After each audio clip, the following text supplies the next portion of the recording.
Louvado seja o nosso Senhor Jesus Cristo, para sempre seja louvado. Bom dia, caríssimo irmão, caríssima irmã.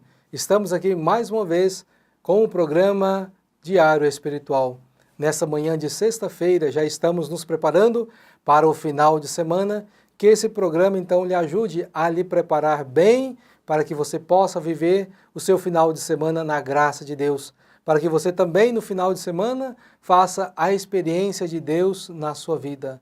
E hoje no nosso programa, não poderia ser diferente, mais uma vez, vamos conhecer a vida de mais um santo e também meditar a palavra de Deus. Quero agradecer então a sua audiência, você que está aí do outro lado, prestigiando ao nosso programa, e que a paz de nosso Senhor Jesus Cristo, a alegria dele também esteja com você e toda a sua família.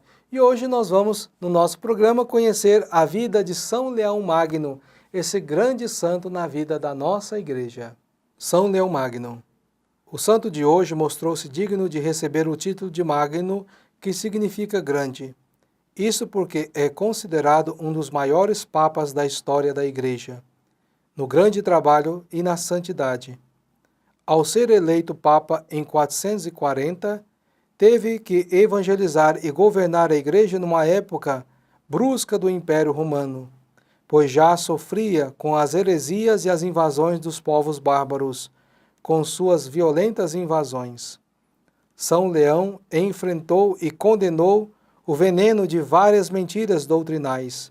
São Leão Magno se tornou a última esperança que conseguiria salvar da destruição a Itália, Roma e muitas pessoas. O Papa era a única força capaz de impedir a ruína universal. O bárbaro abrandou-se ao ver diante de si, em atitude suplicante, o pontífice dos cristãos e retrocedeu com todo o seu exército.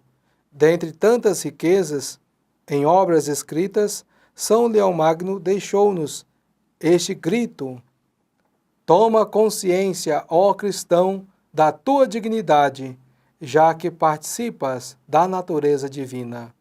São Leão Magno, rogai por nós. Meus irmãos e minhas irmãs, como nós vimos na história de São Leão Magno, nós percebemos que ele governou a igreja em tempos muito difíceis e nem por isso ele desanimou, mas confiando em Deus, na graça divina, ele foi vencendo cada obstáculo na sua vida. E isso também pode acontecer na vida de cada um de nós. Mas para que isso aconteça, precisamos manifestar então a nossa plena confiança no nosso Deus da vida, o nosso Deus Salvador, assim como fez São Leão Magno, que conseguiu chegar até o fim. E agora o nosso programa, caríssimos irmãos e irmãs, somos chamados a ouvir a palavra de Deus com amor, para que essa palavra, com certeza, produza frutos abundantes, generosos, frutos de vida na vida de cada um de nós. E vamos meditar hoje, então, o Evangelho de São Lucas, capítulo 16, versículo de 1 a 8. Naquele tempo, Jesus disse aos discípulos: um homem rico tinha um administrador que foi acusado de esbanjar seus bens. Ele o chamou e lhe disse: o que é isso que ouço a teu respeito? Presta contas da tua administração, pois já não podes administrar meus bens. O administrador então começou a refletir: o Senhor vai me tirar a administração. O que vou fazer? Cavar não tenho forças. Mendigar tenho vergonha. Ah, já sei o que vou fazer.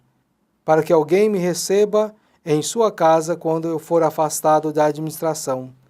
Então ele chamou a cada um dos que estavam devendo para o seu patrão e perguntou ao primeiro: quantos deves ao meu patrão? Ele respondeu: 100 barris de óleo. O administrador disse: pega a tua conta e senta-se depressa e escreve 50. Depois ele perguntou ao outro: e tu, quanto deves? Ele respondeu: 100 medidas de trigo. O administrador disse: pega a tua conta e escreve 80. O Senhor elogiou o administrador desonesto, porque ele agiu com esperteza. Com efeito, os filhos desse mundo são mais espertos em seus negócios do que os filhos da luz.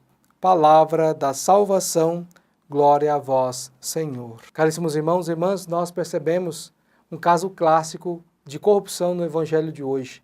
Esse administrador que sempre utilizou de má fé dos bens do seu patrão. E na hora que o patrão descobre que ele está administrando mal os seus bens, então pede contas da administração. E ele então não sabe o que fazer. Aí então ele tem essa brilhante ideia, que é o caso então de fato da corrupção.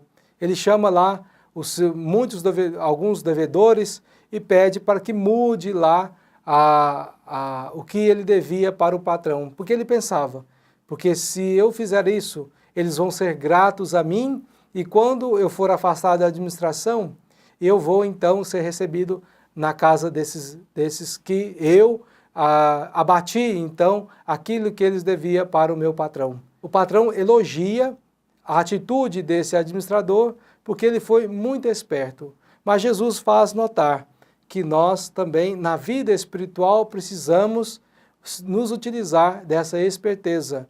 Porque os filhos deste mundo, os filhos das trevas, são muito mais espertos que os filhos da luz.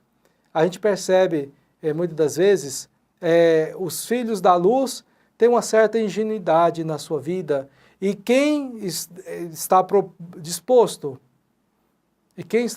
de usar de má fé, com certeza, muitas das vezes, tem essa malícia, engana muito bem quem está nessa ingenuidade, nessa pessoa que realmente vive na simplicidade.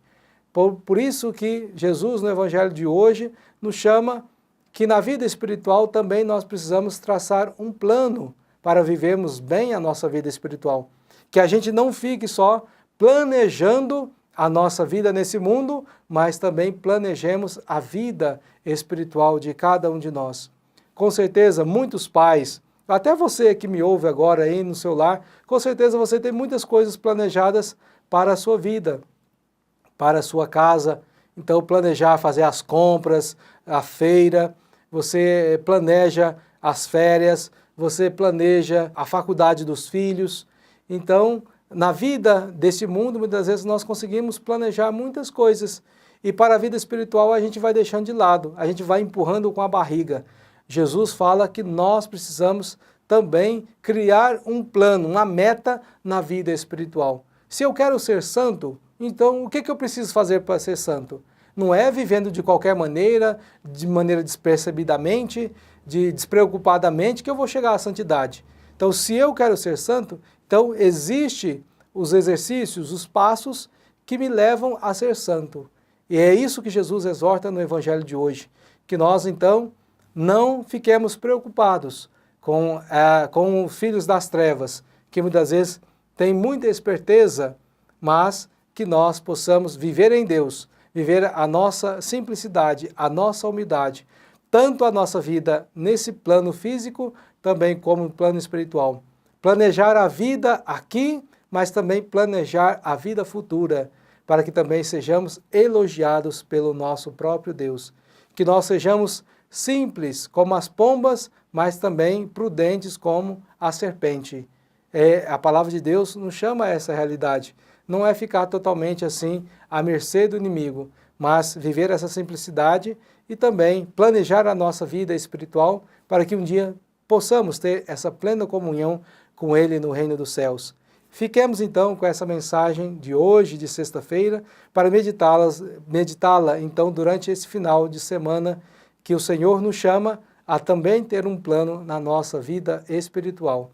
Louvado seja nosso Senhor Jesus Cristo, para sempre seja louvado. E agora, caríssimos irmãos e irmãs, mais uma vez, vamos fazer a nossa oração de consagração a Santa Rita, a nossa padroeira das causas impossíveis, que com certeza ela vai também nos ajudar, vai interceder a Deus para que nós sejamos cada vez mais esses filhos de Deus que se lançam nos braços do Pai, que confia nele para que possamos então um dia receber esse prêmio, essa retribuição que é a vida eterna que o Senhor deseja oferecer a cada um de nós.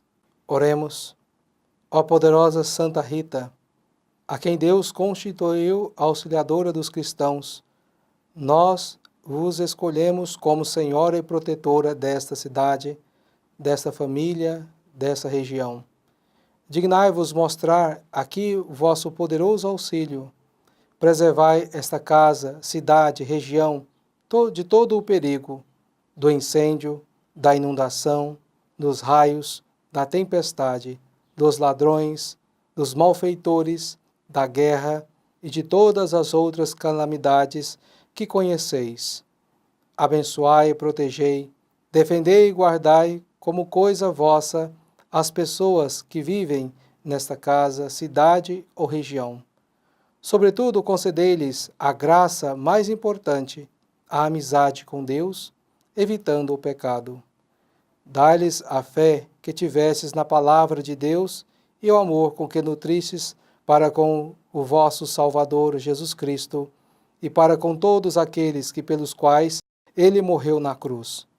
Gloriosa Santa Rita, rogai por todos que moram nesta casa, cidade, região, que vos foi consagrada. Amém.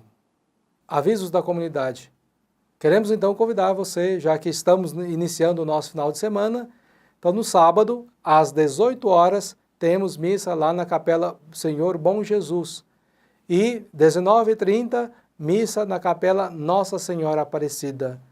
No domingo, temos missa às 7 horas da manhã e às 19h30 na Igreja Matriz. Então, que você possa participar, com certeza, fazer a experiência de Deus. Deus vai lhe conduzir cada vez mais a sua vida para a maior honra e glória dele. E agora, meus irmãos e minhas irmãs, estamos chegando ao final de mais um programa e estamos iniciando o final de semana. Por isso que essa bênção eu desejo e o próprio Deus também deseja que abençoe você hoje e também durante esse final de semana. O Senhor esteja convosco, Ele está no meio de nós. Abençoe-vos o Deus Todo-Poderoso, Pai, Filho e Espírito Santo. Amém. Fique na paz de Cristo e até segunda-feira com mais um programa diário espiritual.